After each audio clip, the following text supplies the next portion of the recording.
Louisiana Broadcaster of the Year in 2013 by the Louisiana Association of Broadcasters.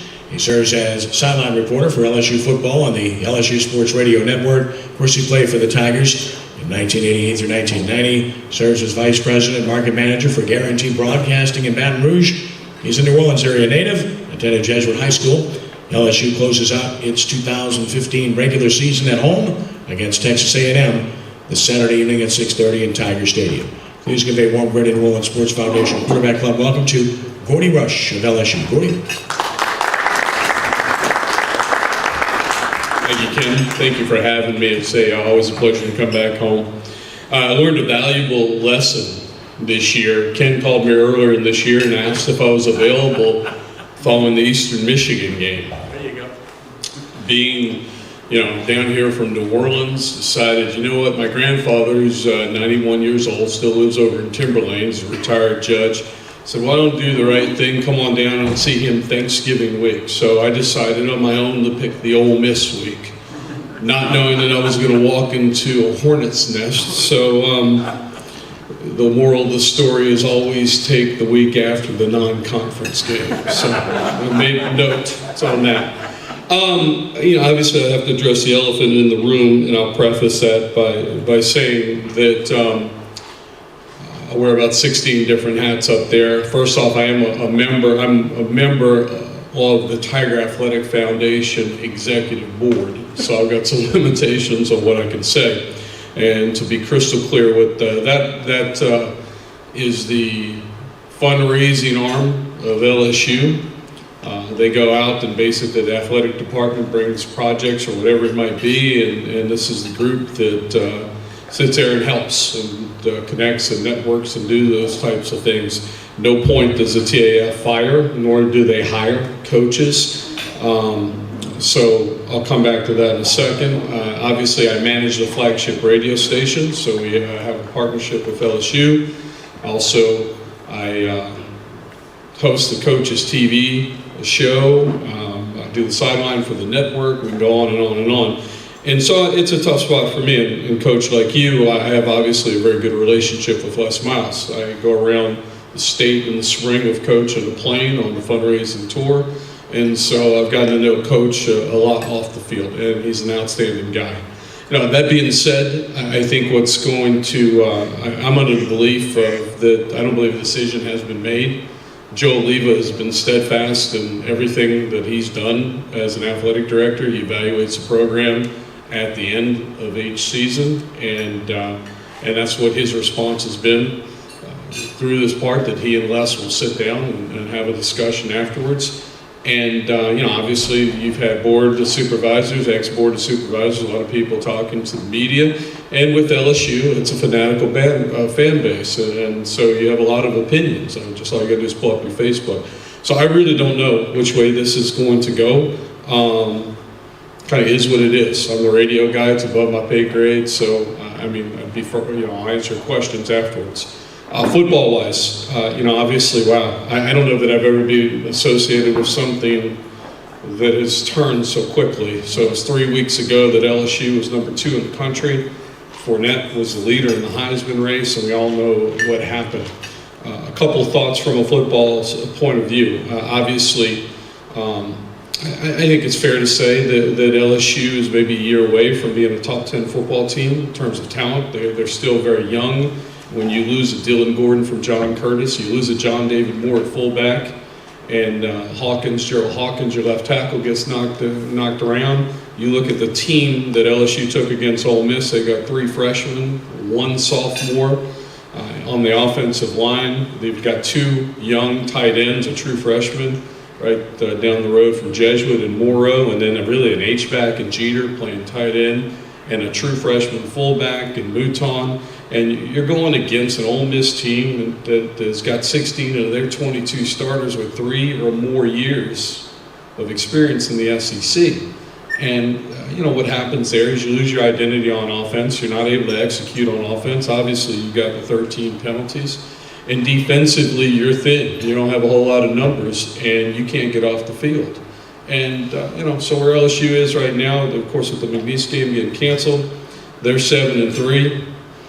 for everybody, media-wise, has to give a pick. My thought that this team would be 9-3. We'll see what they do against Texas A&M, which is a little bit more of a favorable matchup for LSU, because A&M does not do a great job of stopping the run. They're 13th, I believe, in the league statistically in stopping the run. They've got some issues trying to find their identity on offense. That's probably a better matchup than the last 3 weeks.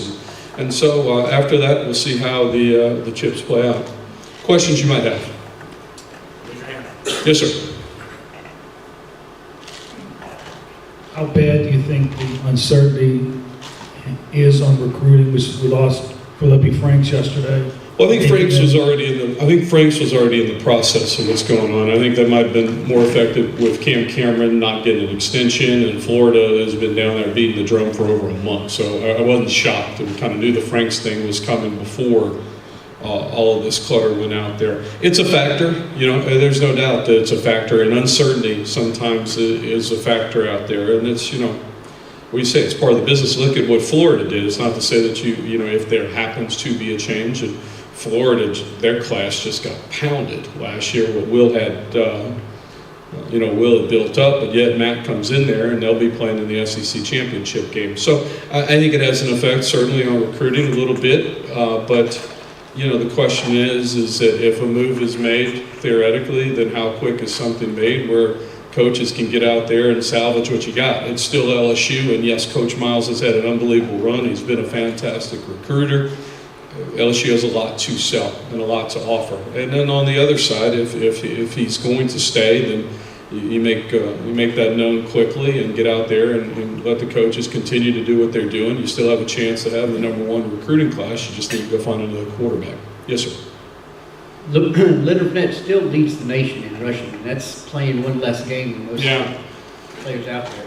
If he has a monster game against Texas A&M, which it sounds like it's possible because of their rushing defense, does he really have a realistic chance still at Heisman? I think he's in the conversation, but I think that Derrick Henry, in my opinion, he's going to get the extra game. He's going to be on the big stage. And let's face it, LSU, Texas A&M is going to be on the SEC network. How many people are going to see it?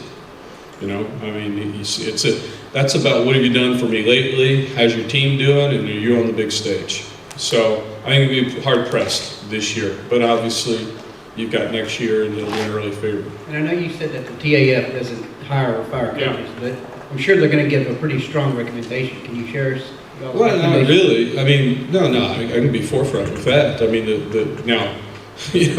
Boosters will be boosters, and it's not as if TAF has relationships with all the boosters. And obviously, the athletic director, the board of supervisors, they all know these people. You go to all these functions. I know who these people are, and I don't. Boosters are going to speak up, and obviously there have been some boosters that have spoken up and spoke to media. So it's part of it. And it's obvious that you have two different opinions out there because like I said, all you got to do is read all the publications. I think it's up to Joe Oliva that he's got to make a decision. It's on his plate, and regardless, there's so much misinformation out there. Joe Oliva was a quarterback at Lehigh. Everybody thinks because he went to Duke, he's a basketball guy. He was a quarterback at Lehigh, right? And you look at his record at Duke, and the first two hires weren't great, but Duke had been horrible in football for quite some time. He did bring in Cutcliffe, and I have faith that he's going to make whatever decision he goes with. That if he does have to hire a new coach, I have faith that he'll get a good coach. And if he sticks with Les, and I think that they sit down and have the right conversation and give Les the opportunity to fix it. So it's not as if you got a basketball guy that's an AD. I think that's wrong.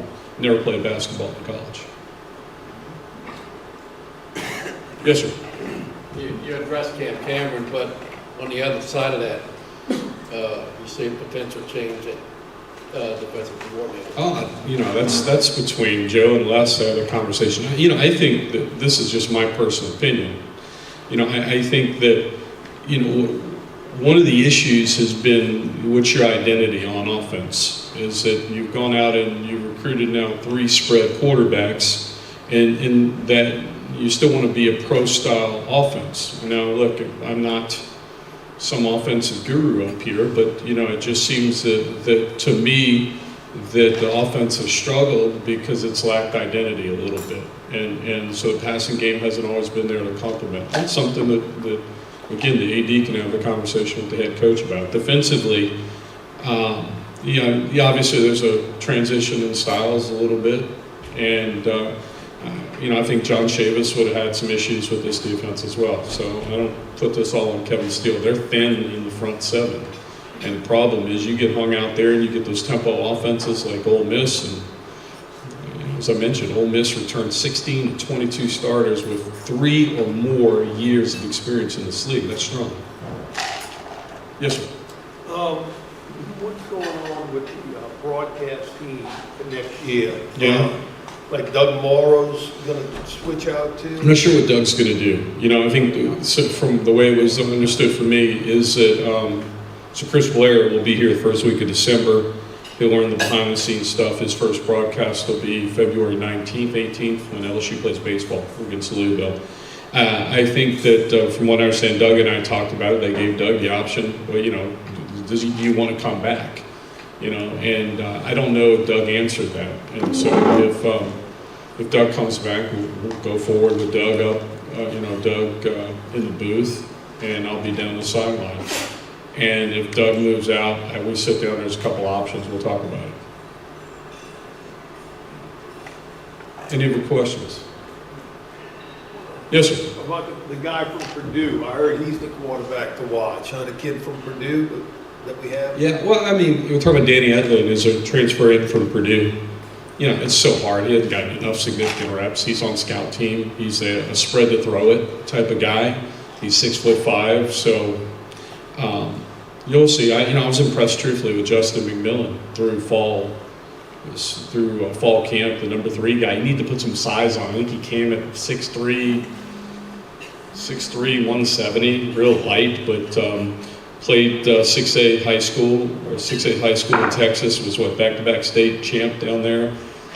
Understands the spread to throw at the zone read. He's real smooth with the football. I think he has a nice future.